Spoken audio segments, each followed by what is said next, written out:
ச்சீ, இந்த அம்மாக்கு அறிவே இல்ல. சாப்பிட்ட குப்பையை இப்படியா கீழே போட்டு வைப்பாங்க? அது சரி, சாப்பாடு ஏன் இப்படி ஸ்மெல் வருது?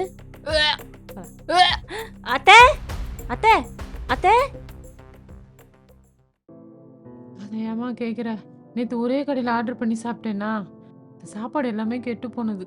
ஐயோ, ஆமாம்மா, அந்த கடைக்காரன் கெட்டு போன சிக்கனை கொடுத்துருக்கான். அதுதான் கெட்டு போன சிக்கன் தெரியுதுல்ல, அப்பவே போட்டிருக்கலாம்ல. சாப்பிடும்போது டேஸ்ட் கொஞ்சம் ஒரு மாதிரியாக தான் இருந்துச்சு. நான் கூட ஏதோ மசாலா மாற்றி போட்டிருப்பாங்கன்னு நினச்சி கொஞ்சம் கூட மிச்சம் வைக்காம சாப்பிட்டேம்மா. என்னால் முடியலம்மா.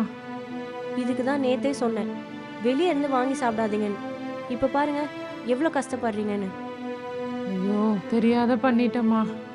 முடியல என்னால். அத்தை, நம்ம உடம்புக்கு தேவையானதுல ரொம்ப முக்கியமானது சாப்பாடு. அப்படிப்பட்ட சாப்பாடை பார்த்து வீட்டில் சமைச்சோன்னா உடம்பு ஆரோக்கியமா இருக்கும். இப்படி கண்ட கண்ட சாப்பாடுலாம் வெளியே சாப்பிட்டு உடம்பை கெடுத்துக்கிறதுக்கு பதிலாக வீட்டில் என்ன சமைக்கிறாங்களோ அதையே சாப்பிட்டோன்னா உடம்பும் ஆரோக்கியமாக இருக்கும், மனசும் நிம்மதியாக இருக்கும்.